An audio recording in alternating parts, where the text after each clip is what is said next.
All right, welcome, welcome. If you are came to join us, I hope you find this to be a really good use of your time. If you've been here before, I love seeing everybody's faces, just trying to improve themselves and how they're successful in their role. If you're watching on YouTube, make sure to comment, like, subscribe, and hit the notification bell for more videos on legal technology talk. All right, Beth, let's hit it. Okay. Hello, everyone. Um, so today we're going to talk about how to strip the emotion and the emotional weight of the workplace challenges by quantifying them into a shared objective tracking system. Um, Hold on, I got to rearrange stuff because I can't see what I need to see here. Things just didn't go into the right spot. Okay. So I want to start with a story that might sound familiar. Imagine a paralegal. Let's call her Sarah. And Sarah's constantly frustrated. Every time she sits down the draft pair of documents, she realizes she's missing information.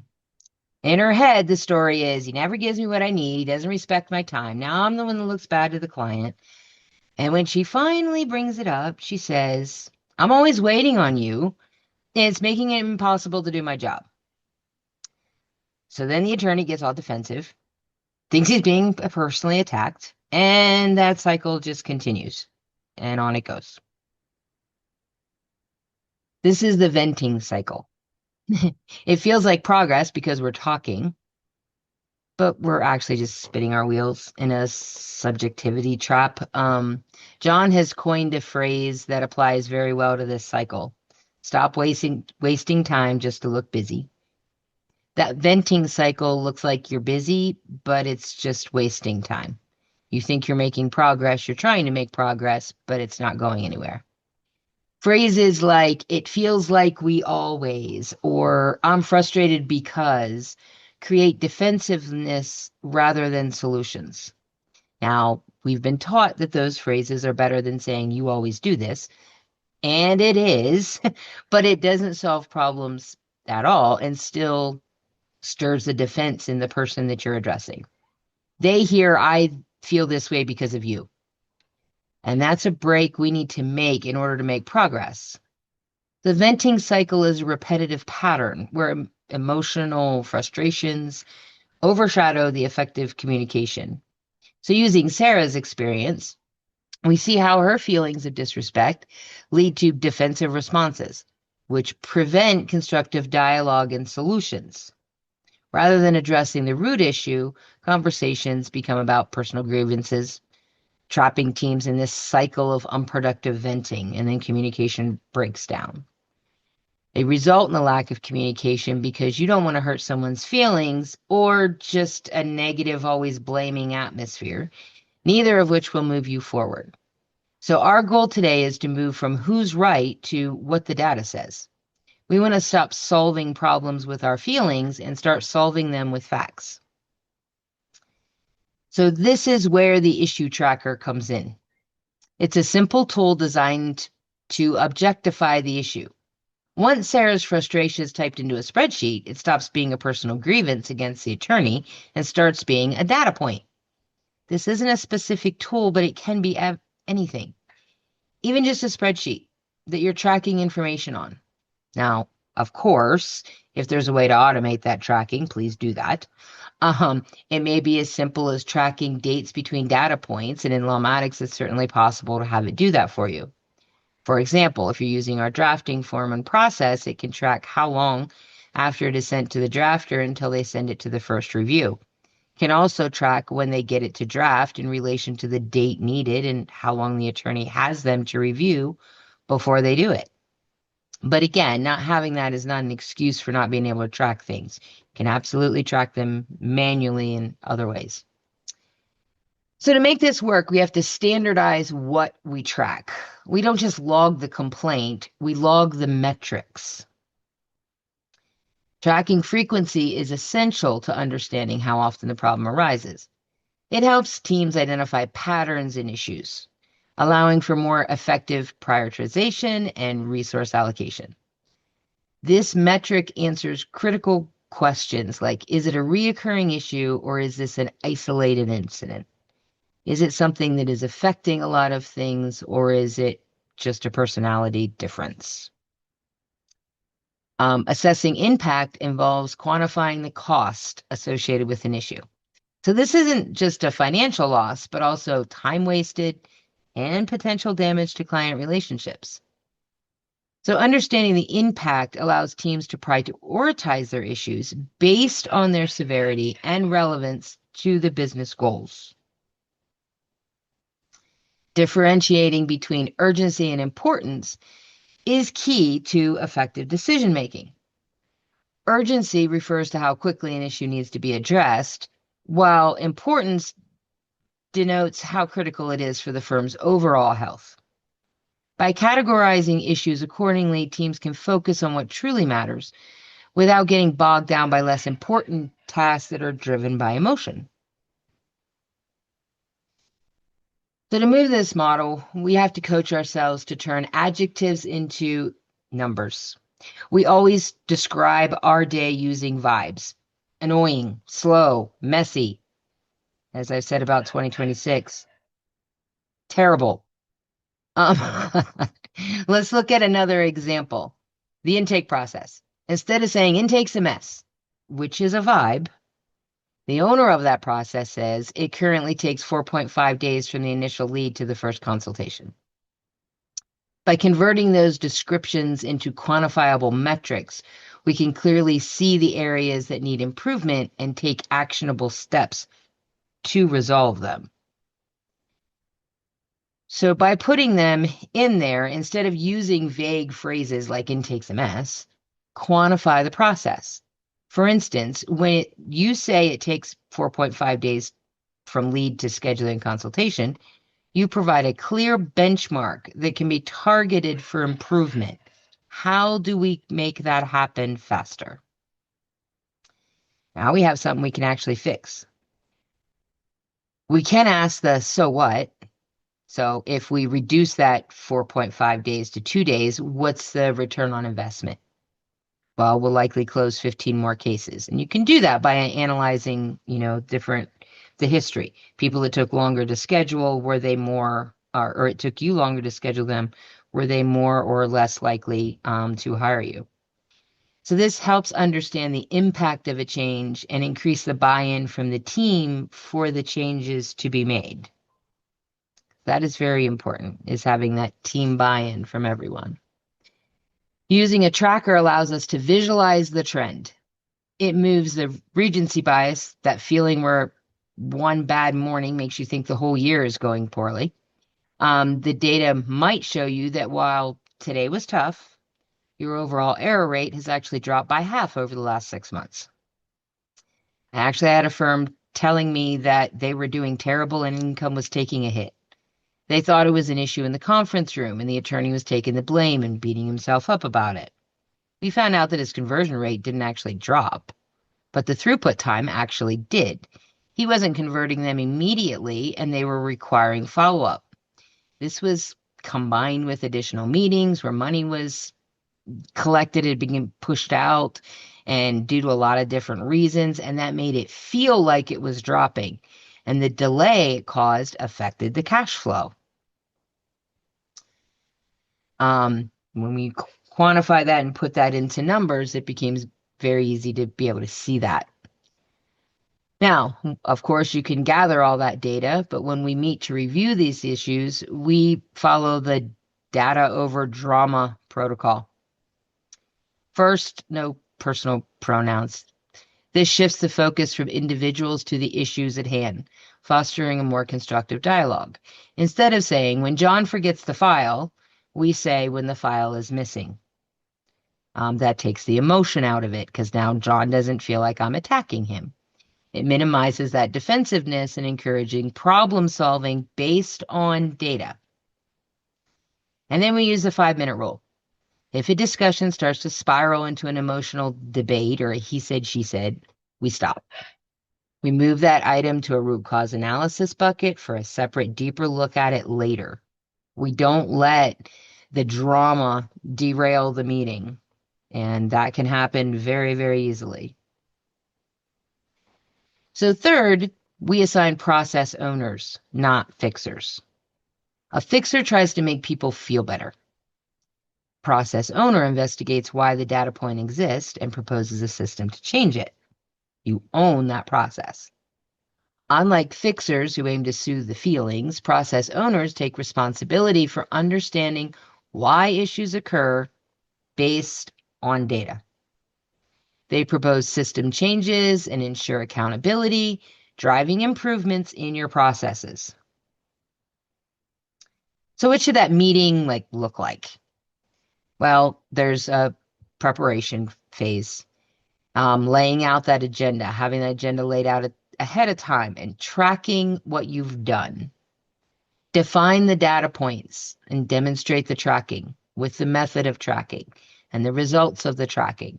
The one thing you don't want is somebody going, well, I don't know how you got that data, but that can't be right.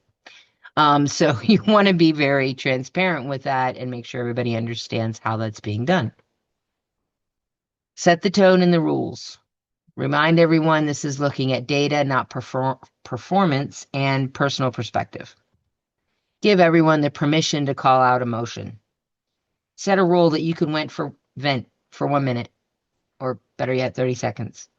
And then you must stop, return to data, and let it go. This isn't a counseling session to make people feel better. That's Dr. Carey's job. This is a discussion and planning session to improve the business. So put the data out there. Remember, it's data, not personal attacks or blame. We don't want to be pointing out that John always loses a file. We want to show what happens when the file is missing. We are fixing the action of the file going missing, not John's forgetfulness. And yes, I'm picking on John today. Although that will be fixed. We're not calling John the problem. We are pointing to action or lack of actions that are the issue to be solved. Providing support to John to help with the actions instead of saying, John, you're holding everyone up, get it together. That's emotion that fosters stronger emotion and it fixes nothing. I have seen firms lose amazing team members because of this. They replace John because he always loses a file. And the person that replaces them loses the file as well because there's no process in place to support them. So don't let that happen. Discuss the facts based on the data. Is one place where dismissing someone's feeling is okay. We want to focus on the data. Keep steering the conversations back to the data and away from personal experiences. Every time Sarah says, I can't do my job because John doesn't give me the information I need, it raises John's defenses. We want to redirect that to out of the last 10 set of documents, 6 of them were delayed due to the late receipt of information. Then discuss how to put solutions in place to support John to get the data to Sarah in the time and how to add accountability to that. And a lot of times it's not just adding accountability, but it's also adding visibility and being able to see that information. When you assign the ownership, John to provide the information and how that process can be improved. Sarah to communicate the progress and how to support John getting the information to her. Maybe that could be something as simple as they connect for 5 minutes every morning and go over everything that they have. They have a report to do that and see where everything is. It could be that simple. Make sure you have the solutions laid out and the actions and ownership has been assigned. Don't forget to keep tracking the data and to schedule a follow-up meeting to track your progress because you always have to track it and celebrate it. If you've been able to automate the tracking, you continue to track it. If it's an extra process, set a time frame to track into the future and then audit schedule to track at specific times to make sure you're still in compliance with what you put in place. So we aren't asking you to change everything overnight. It's very simple to do a pilot week. Excuse me. So if you choose one specific friction point, maybe it's something like a software glitch, communication lag, a reoccurring billing error. and track it for just 7 days. Every time it happens, log it. And I'll leave you with this thought. You cannot manage what you do not measure, and you cannot measure emotion. So, in order to move from friction to facts, we need to remember these points. Emotions get in the way of solutions when we allow them to rule, and we can control the emotion. You cannot manage what you do not measure, and you cannot manage an emotion. That is not a good data point. We are transferring frustration to measurable data to allow for that management. And we need to celebrate success. And we can only do that in data-driven meetings. We can't celebrate Sarah's been in a good mood all week and hasn't yelled at John once. Well, we could, but that's kind of rude. We can celebrate that Sarah has received 9 of the last 10 jobs on time. Her good mood is a symptom of the improvement that the data quantifies. Again, we're here to help you with all of this. You can set up a discovery meeting with us if you're a new client, or schedule a Let's Chat if you're a current client, and we can talk about how to move from emotion into data-driven tracking and help you out with that. John, that I've picked on you all day.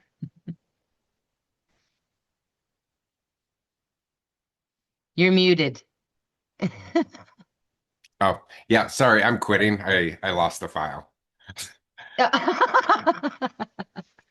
No, I have a couple thoughts. Beth had mentioned tracking between data points. Date data point to date data point is vital. It's called throughput. Every firm has goals of completing work for a certain service in a specific time frame. Some even promise that to clients. But if you're not meeting it, you can't see the breakdown if you don't see the throughput between milestones. An example of that is drafting is ready to start date to draft is complete and sent to attorney for review. That's an important throughput marker to know. So you can see where things slowed down so you can meet your time goals with a client. Another one is gauging time as well to clean up wasted time. Beth is talking about um, the feelings, and I feel like I don't get anything done in a day. Okay, quantify it. So is what I did is I actually found something from when we worked in a law firm, and I'm going to drop it for you. It's a daily focuser. And is what it can do is take away the feeling of you not getting things done in a day to what are you doing in a day. Um, I am going to say don't make someone do this indefinitely if you want to put this in your firm, but you can do it for a week or two to see where the days are going. You can color code things if you want to be admin work, client work, building the business work, but it really identifies what you're doing through the day, and that strips the feeling out and it quantifies what you're doing in a day to be more productive. That's data driven versus the emotion. Also, the feelings many times get in the way also because we let things build up with others in the office. Um, Beth and I are open and honest, and it doesn't cause buildup. We don't have office drama. If I'm cranky, Beth's going to say, Man, you are cranky today. Well, we just call it out because maybe it's about something at work, or we're just open and use effective communication so nothing fosters. And we've learned that that's not something to get defensive about. It's why am I cranky? Um, it keeps things cleaner and laser focused. Basically, it's kindergarten. Use your words. Don't let things fester because that's where the emotion starts taking over and you can't see what's really happening. Also, when data comes out, when you see the numbers, and some of the work you do is in those numbers, don't get defensive of why certain numbers are off. Explain what happened and go from there. Beth gave the great set of tools to move through that process. Use that process, support each other, be a team, not individuals trying to survive and defend their work. Be a team, look at the numbers, and be successful that way. Steer back to the numbers. This goes back to last week's open coaching. You can watch it on YouTube. Rebooting the worst client experience. Use the steps Beth talked about here to analyze what happened and how to permanently plug that hole of a horrible client experience so it doesn't happen again. The feeling was it was horrible that a client thinks you did a bad job. The facts are it happened. Now let's see what happened and fix it. That is supporting each other. And then the pilot week. I always like to think outside the box. Go buy a kid's pilot hat. When someone makes an effective contribution to the success of the firm in the manner of the topic today, let them hang the hat on their desk for the week until the next team meeting. This physical act shifts the brain and the culture, and it's really celebrating successes of people digging into numbers over just what they feel it should be. Those are my thoughts, Beth. Very good. So, why, or I just dropped this into the chat for you all. And if this is a problem in your office, John actually put this together. Um, Print it out, stick it on the wall. Really help everyone to focus on what is, a venting cycle and what is a data-driven approach. Because it really does lay out, you know, moving from those feelings to facts and then being able to adjust things to solve issues that will it eventually goes back to feelings because you feel good when things are going well, and then Sarah is not grumpy all the time and not blaming John. So, um, yeah, it's a really good infographic, and I dropped that in the chat for everyone. I want to say that, Beth, your steps too, once you master this in your firm, you're also going to see your client interactions improve. And why do I say that? Because clients are definitely feeling oriented. I feel you guys aren't doing what you promised, this, that, and the other. When you start to learn this model of looking at the facts and the numbers versus the emotion, you can guide them through that and say, I hear you, and this is what I'm hearing you saying. So they can correct it if you hear it wrong and say, I just want to let you know, you had your meeting on this date. We delivered the drafts on this date, and we did this, and you can lay it out and say, where do you see that we missed the boat? Let them tell you, because now you've shifted from their feeling to giving you actual feedback. And clients appreciate that. And it could be they were having a bad day and there was nothing wrong, or you can then identify where something went wrong to fix that. So you'll see it in your client interactions as well. Whether you're in the conference room, on the phone, it doesn't matter. It just becomes a tool in working with clients.